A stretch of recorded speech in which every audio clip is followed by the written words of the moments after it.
Je n'aurais jamais pensé partager cette histoire avec vous. La vérité, c'est que j'ai hésité pendant des mois, me demandant si je devais garder pour moi ce que j'avais vu. Mais après ce que la Vierge Marie m'a montré au sujet de 2025, j'ai réalisé que je ne pouvais plus rester silencieux. Laissez-moi me présenter. Je suis Michael et jusqu'à octobre dernier j'étais, comme beaucoup d'entre vous, j'avais un emploi ordinaire, une vie normale, et même si j'ai grandi dans une famille religieuse, je remettais souvent ma foi en question.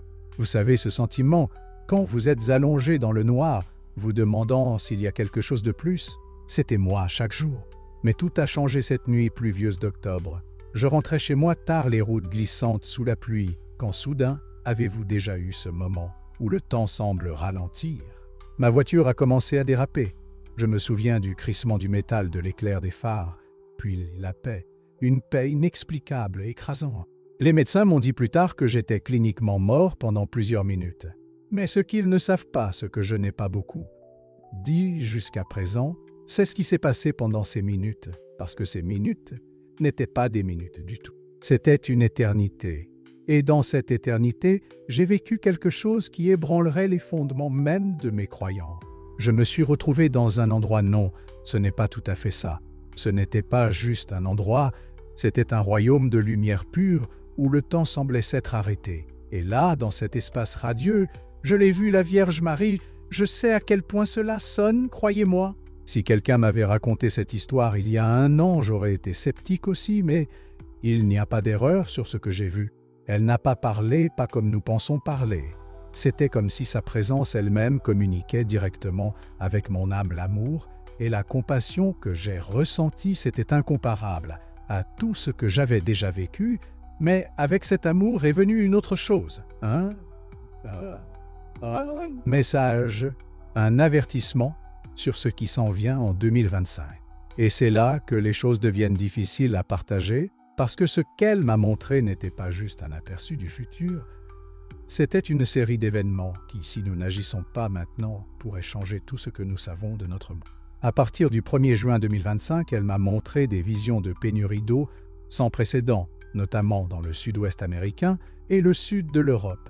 J'ai vu des communautés déchirées, des gens désespérés pour des ressources que nous tenons tous pour acquises aujourd'hui. Mais il ne s'agissait pas seulement de catastrophes naturelles, c'était quelque chose de plus profond, quelque chose de fondamentalement plus difficile pour notre mode de vie.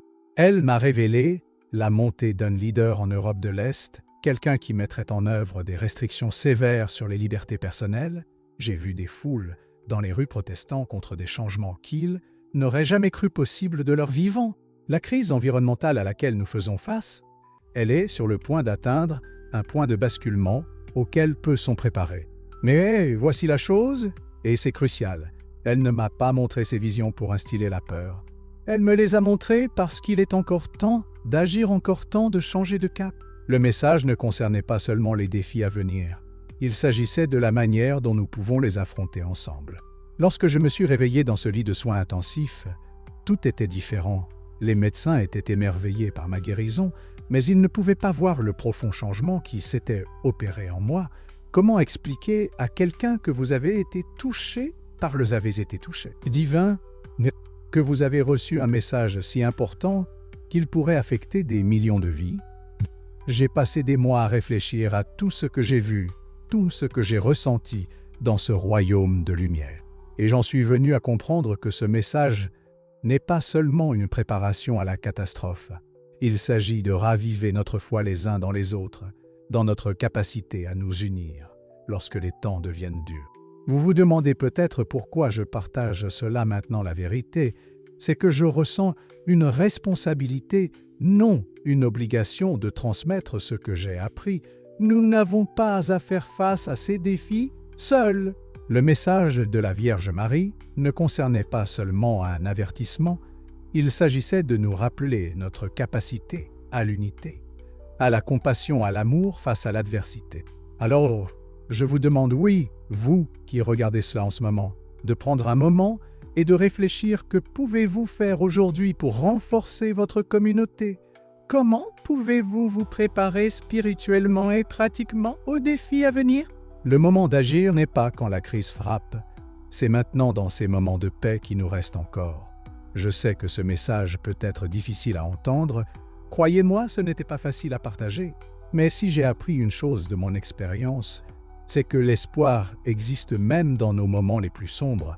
Nous avons le pouvoir de faire face à tout ce qui vient vers nous, mais seulement si nous y faisons face ensemble. Merci d'avoir écouté mon histoire. Si vous avez eu des expériences ou des idées similaires concernant ce qui s'en vient, partagez-les dans les commentaires ci-dessous. Nous devons commencer cette conversation maintenant, avant qu'il ne soit trop tard.